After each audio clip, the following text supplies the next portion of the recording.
Saya kini dalam perjalanan ke rumah responden untuk episod kali ini di Kampung Sawah, Pekan Nenas Pontian, Johor Darul Takzim. Responden bertugas sebagai pengawal keselamatan manakala isterinya adalah suri rumah sepenuh masa. Pasangan ini mempunyai ramai anak, namun salah seorang daripada anak mereka menghidapi sejenis penyakit. Apa yang unik menurut kata doktor, di dalam negeri Johor ini hanya anaknya ini sahaja yang menghidapi penyakit seperti ini. Nak tahu apakah dia?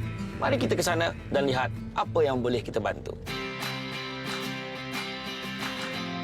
Bersama saya, Syamsul Debat, dalam sebuah rancangan yang bertujuan membantu mengubah kehidupan mereka yang kekurangan, iaitu My House. Bersama-sama tim My House, kita akan mengenal pasti, mengenali serta membantu membina kehidupan mereka yang terpilih kepada yang lebih baik.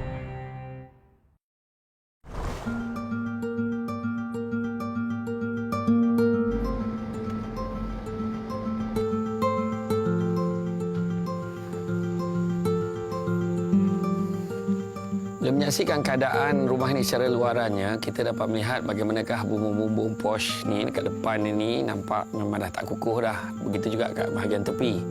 Nampak kanvas berjuntai. Saya ingat memang tak kukuh, memang tunggu masa nak runtuh ni. Kalau ribut saya rasa terbang ni. Assalamualaikum. Waalaikumsalam warahmatullahi wabarakatuh. Sihat bang ya? Alhamdulillah. Sihat. Siapa nama abang ya? Ahmad Yati. Ahmad Jati ya. Jadi bang dah berapa lama dah abang tinggal kat rumah?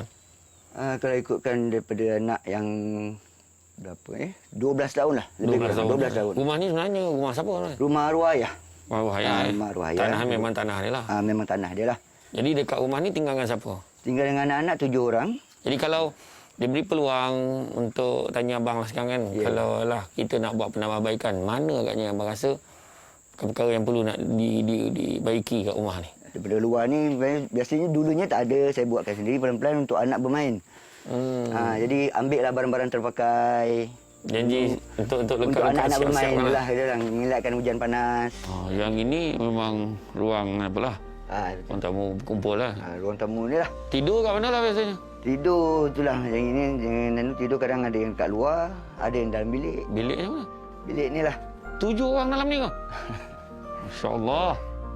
Ni bilik air. Dengan bilik Ada air. berapa bilik air? Satu ni. Satu bilik air. Satu ni.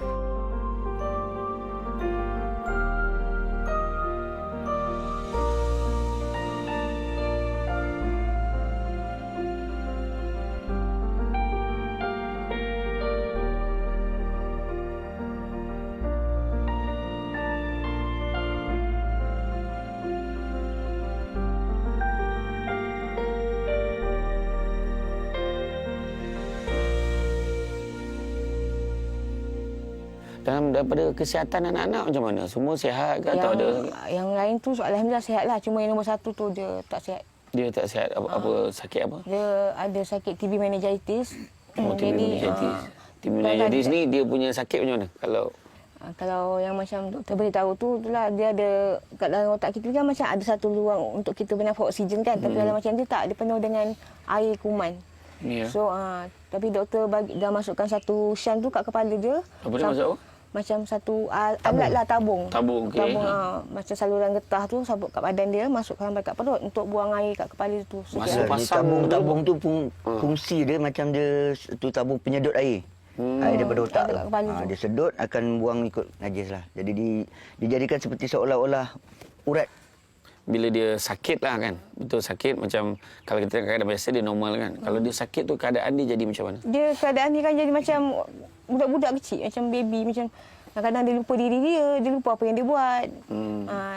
Adakah dia sampai tahap mencederakan diri dia ke? Pernah juga sekali Ustaz. Sampai dia luka kat kaki tu, dia tak sedar pun yang dia luka. Dia tak tahu yang dia buat. Okey, bila penyakit tu datang kat anak tu kan, bila dia menyerang kat dia tu, bila dia apa tindakan yang kalau abang ada, kalau abang tak ada ke macam mana, apa cara nak sedarkan dia, nak kontrol pada dia buat ni. Saya terpaksa pukul je lah. Macam bukan pukul kalau orang tengok tu macam saya ni seksa anak saya, tapi tak. Saya kena sepak dia, kena bagi dia sakit, macam sepak bagi dia sedar. Kalau kita tampar macam ni, tampar kuat, sekuat hatilah bagi dia macam rasa, aduh mak sakit, dia akan boleh sedar. Tapi bila kita tak pukul dia, kita tak sepak dia, betul bagi dia sakit, Dia tak akan sedar Ustaz. Kalau setengah jam dia akan jenis tu. Dan kalau orang tengok memang betul-betul kata menyiksa anak. Orang boleh bawa pergi balai apa semua pasal menyiksa. Tapi kita nakkan dia sedar, itu je cara. Dia macam khayal dalam dunia dia macam, lah. Macam khayal dalam dunia dia. Tapi bila dia sedar, kita tanya kau buat apa? Buat apa? Tak ada apa-apa. Bila dia sedar tu lah. Yalah. Kalau kita tengok Supaya orang biar sakit, dia saya rasa pernah lah. sepak dia Ustaz. Ya. Sepak dia pukul dengan rotan. Allah, dalam hati tu, ya Allah, kenapa aku nyiksa anak aku? Tapi nakkan dia sedar. Kalau tidak, kita takut benda tu menjadi sawan. Bila menjadi sawan, doktor cuma beri masa 5 minit sahaja untuk sampai ke hospital. 5 minit saja. 5 minit saja untuk dia hidup. Beliau ni merupakan sahabat saya yang kita anggap kurang bernasib baik. Walaupun di zaman persekolahan itu, beliau menunjukkan ciri-ciri seorang yang sangat lebih maju ke depan daripada kami. Tapi nasib masing-masing tak sama. Saya dihubungi oleh sahabat saya yang mengatakan bahawa ada satu bantuan daripada program TV Hijrah. Dan saya teringat dengan dia secara on the spot. Maka saya bawa beliau. Nama beliau ni saya bawa untuk saya bantu.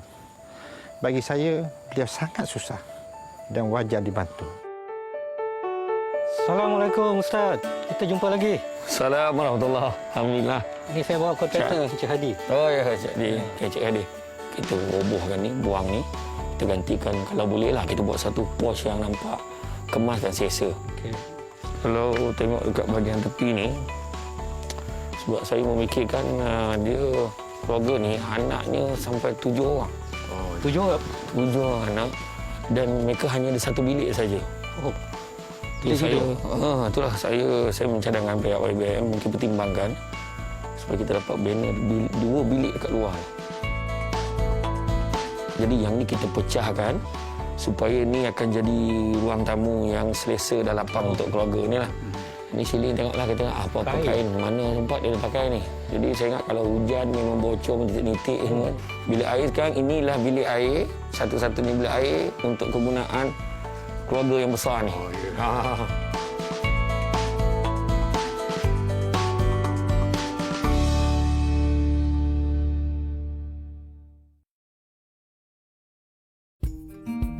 Bumi yang mana tidak ditimpa hujan. Begitulah kehidupan manusia yang sentiasa ada ujian, dugaan dan cubaan. Sehebat dan seberat mana pun penderitaan seseorang, yakinlah sesungguhnya berat lagi bahu yang memikul. Oleh yang demikian, usah ditanya apa yang orang lain telah lakukan untuk mereka. Tetapi tanyalah, apakah yang telah anda sumbangkan dalam membantu mereka? Ada tak pernah adik-adik dia tanya soalan yang susah dekat dengan abang tentang sakit hati? Tak ada pula, alhamdulillah. Semua faham Adik-adik lah. semua faham. Sampai dah Adik sekarang dia ni pun dah kadang-kadang faham. sedih Ustaz. Ya. Dia sedih. Terutama yang nombor 2 ni. Dia sedih kakak, kata dia. Sampai bila kakak nak jadi macam ni? Kesedihan tu. Dia kadang sebab menangis juga lah. Kalau marah dengan kakak dia menangis. Kakak, tolonglah kakak. Dia kata tolong. Sebelum kakak sakit, rapatlah. Pergi mana-mana memang dengan kakak, semua dengan kakak. Semua benda share dengan kakak. Kalau keluar memang cakap kembar ke. Kalau nak bawa kakak jalan-jalan pun kena tengok time. Kalau panas sangat tak boleh bawa kakak keluar. So dia dah tak rapat serapat yang dulu. Macam pelik, adik-adik yang lain semua macam nangislah sebab tak percaya kakak yang dulu sihat, normal, tiba-tiba sakit teruk macam tu sampai tak boleh nak buat kerja apa-apa lagi, apa semua. Tapi saya cakap, tak apalah, kakak kan sakit, janganlah tambah sakit kakak lagi. Anggap je kakak sakit-sakit biasa. Jangan anggap kakak sakit teruk. Lepas tu nanti dalam adik macam, yelah, diorang faham lah. Dia tak nak cakap dengan saya sebab dia tak kenal saya. Ira cuba tenangkan dia. Ira selalu berbual dengan dia lah supaya dia boleh kenal balik adik-beradik dengan keluarga dia. Saya cuba tenangkan dia, lepas tu saya suruh dia selawat, istighfar.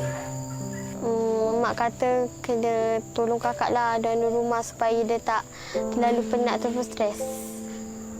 Mak suruh tolong kakak, jangan sampai kakak asyik termenung yang bagi dia keseorangan. Alhamdulillah lah, saya rasa seorang bersyukur selama ni yang saya doakan keselamatan anak, keselesaan anak dapat mengubah sikit kehidupan anak dalam rumah ni. Alhamdulillah saya tengok dalam ni bersyukur yang amat sangatlah seorang.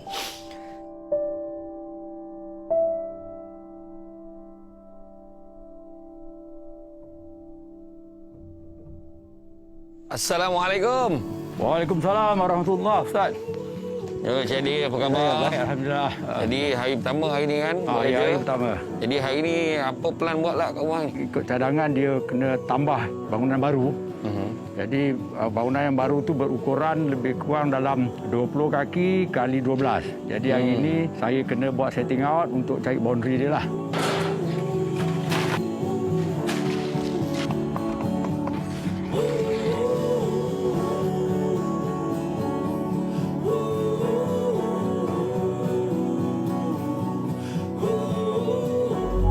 Dia bermula jadi macam tu bermula pada bila? Dia masa tingkatan 3. Tingkatan 3, mana bukanlah pada kecil. Tak, dia daripada kecil sampai besar dia normal Ustaz. Tapi masa sekolah tu dia aktif sukan. Kalau kat sekolah tu memang cikgu-cikgu panggil dia tu memang atlet sekolah lah. Cuma Ada tak punca mula-mula jadi tu? demam panas. Demam panas. Suhu masa saya Dulu ada dia suka main telefon sampai pukul 2-3 pagi.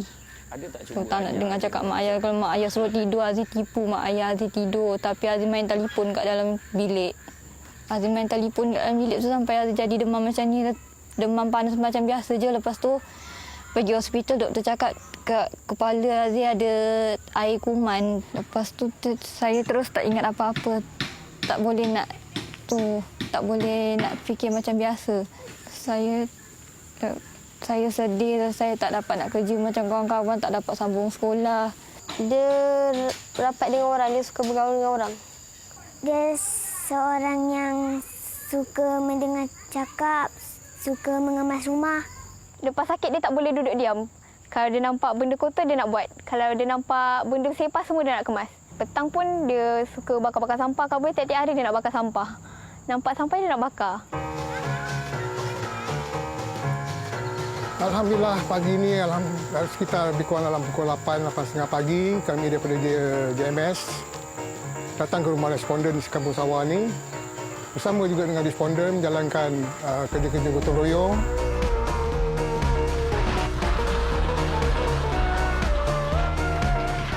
Saya cukup bangga dan cukup bersyukurlah dapat sama-sama menyertai program ini, membantu asnaf yang memerlukan bantuan. Alhamdulillah saya beranggapan satu pencapaian yang agak terbaik yang telah dilakukan dalam program My House ni. Saya tengok program ni kira kita patut besarkan lagi lah program macam ni. Bagus untuk orang muda yang tak ada buat apa kat rumah tu, bolehlah tolong-tolong dapat juga dapat pahala free. Assalamualaikum. Assalamualaikum Ustaz. Cik Adi, sihat Alhamdulillah. Wah, nampak meriah hari ni kerja-kerja buat ni. Betul lah. Pagi tadi hujan juga sekejap. Ya. Nasib baik tak lebat lah. Alhamdulillah. Jadi sekarang apa perkembangan lah yang kita... Okey, jadi yang tambahan bilik ni dah nampak lah kan. Okay. So, bilik ada 2. Memang kita ikutkan kita punya program kan memandangkan masa tu terhad. Saya memang plan, memang saya dah brief kerja-kerja saya. Mesti kerja sampai malam untuk kerja masa. Oh, yang dalam pula?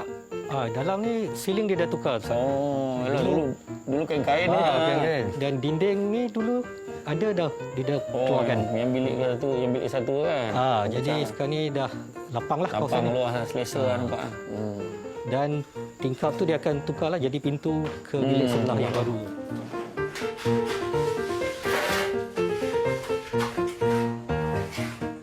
Jadi Cik Edi, kalau tengok keadaan sekarang, rumah dia dalam berapa persen kan? Kalau ikut kontraktor tu dalam 50% lah. 50% kan?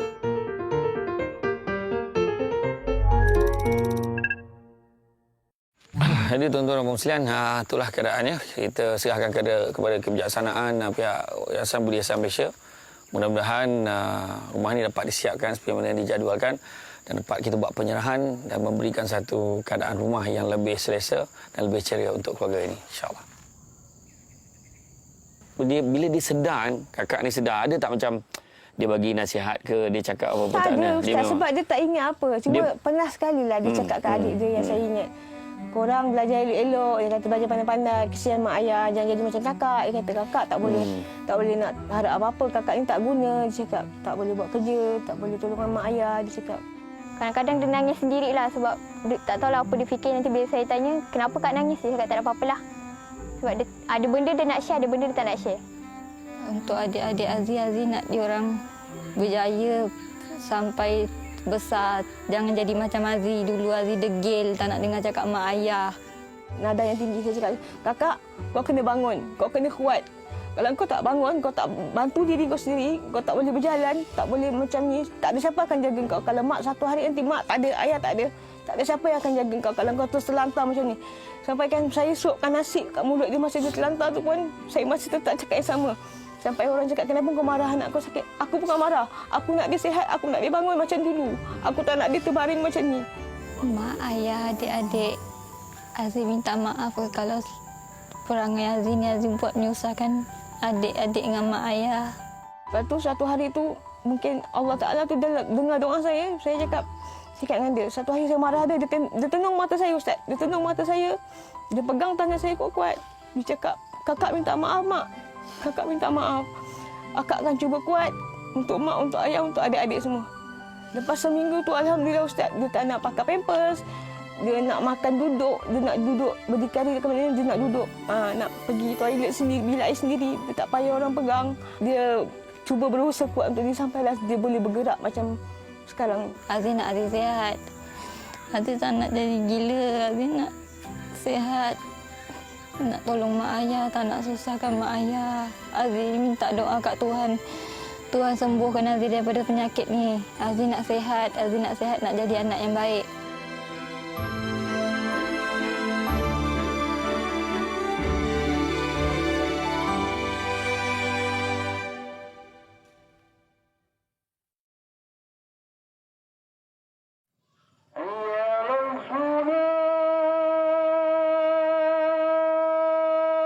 Sebenarnya sakit ni adalah satu ujian untuk menguji keimanan kita dan juga mempertingkatkan derajat keimanan kita pada Allah.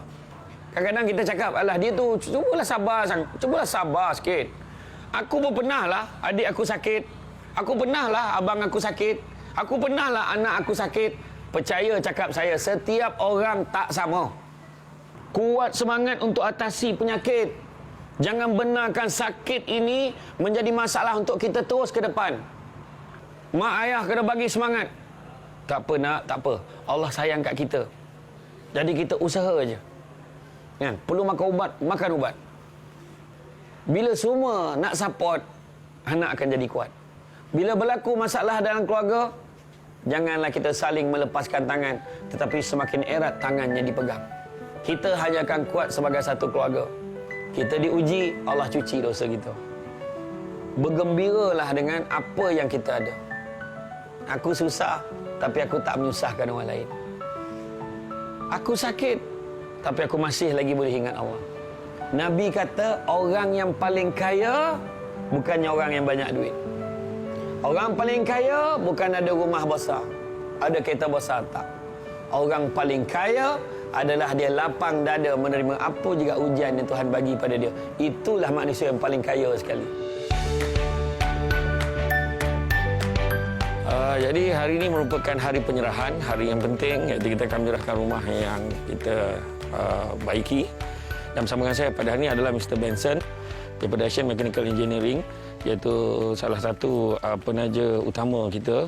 Jadi kalau tengok ni keadaan ni dulu, ni kayu-kayu semua ni. Kayu, lepas tu ni tak ada pos ni kosong, tapi dia memang buat satu tempat di hadangan papan-papan untuk tempat dia duduk dengan keluarga lah.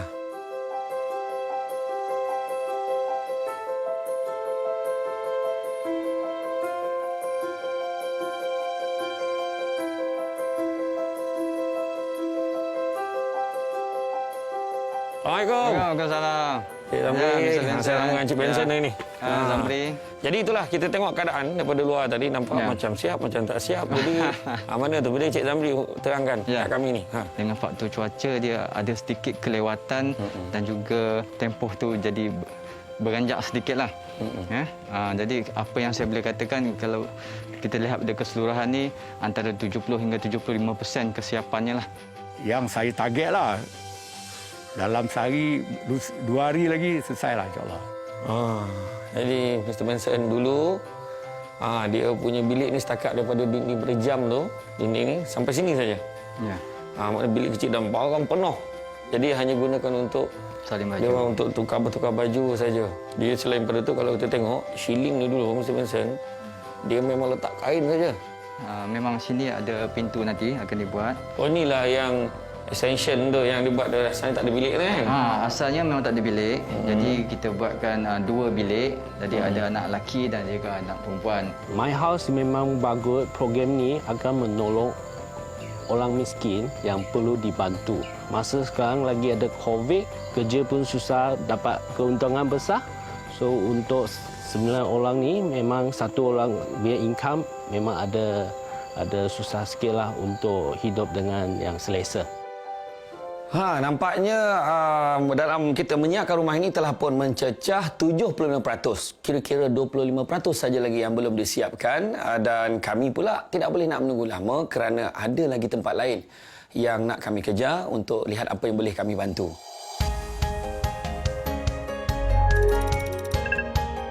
Tidak semua projek yang kita laksanakan akan semudah yang kita lihat kerana kita menghadapi faktor kekalangan cuaca dan juga logistik. Di mana walaupun setelah penyerahan kunci rumah ini, kita akan terus memantau untuk proses penyiapan rumah ini. Dan kesempatan ini kita mengucapkan ribuan terima kasih dan setinggi penghargaan kepada AME Group yang telah sudi bekerjasama dengan Yayasan Budi Asam Malaysia dengan menaja sebahagian daripada kos pembaikan rumah ini. Dan saya juga tidak lupa kepada jasa baik yang telah diberikan oleh penduduk kampung, khususnya kepada Persatuan Kebajikan Penduduk Jalan Muhammad Saleh, JMS. Ucapan terima kasih kepada terutamanya Yayasan Budi Ihsan Malaysia. Terima kasih kepada semangat-semangat yang NGO. Mudah-mudahan program kita doakan program yang harusnya akan berterusan. Dari masa ke semasa, bukan sahaja dari Pontian, makan di seluruh Malaysia lah. Saya mendoakan agar program My House ni diteruskan sampai bila-bila masa. Kesyukuran tu tak dapat dibayangkan. Kegembiraan yang kami tak dapat nak bayangkan dengan kata-kata. Alhamdulillah. Program ni dah tolong keluarga Aziz, tolong keluarga Aziz, tolong mak ayah, tolong adik-adik semua. Bila dah dapat bantuan ni, rumah dah besar, adik-adik semua suka, Aziz pun suka. Harus patut diteruskan dengan minta lebih ramai sokongan-sokongan membantu program My House ini, insyaAllah. Dan kami mengalu-alukan mana-mana agensi korporat dan juga persendirian yang ingin turut serta bersama dengan Yayasan Budi Asam Malaysia boleh menghubungi kami.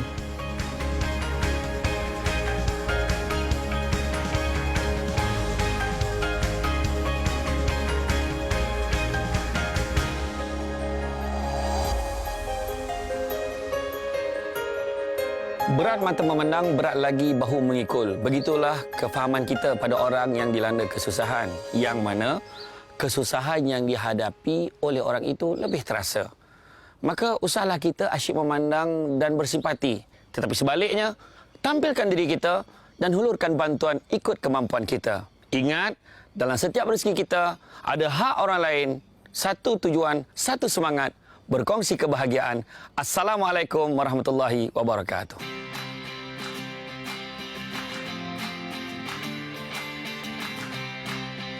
Aziz gembira program My House. Ada gangguan lah. Tadi bangla tu dah. Dia lagi. Bukanlah tu Pak Cik Aziz lah. Oh ya, okey. Ini awak jangan salah.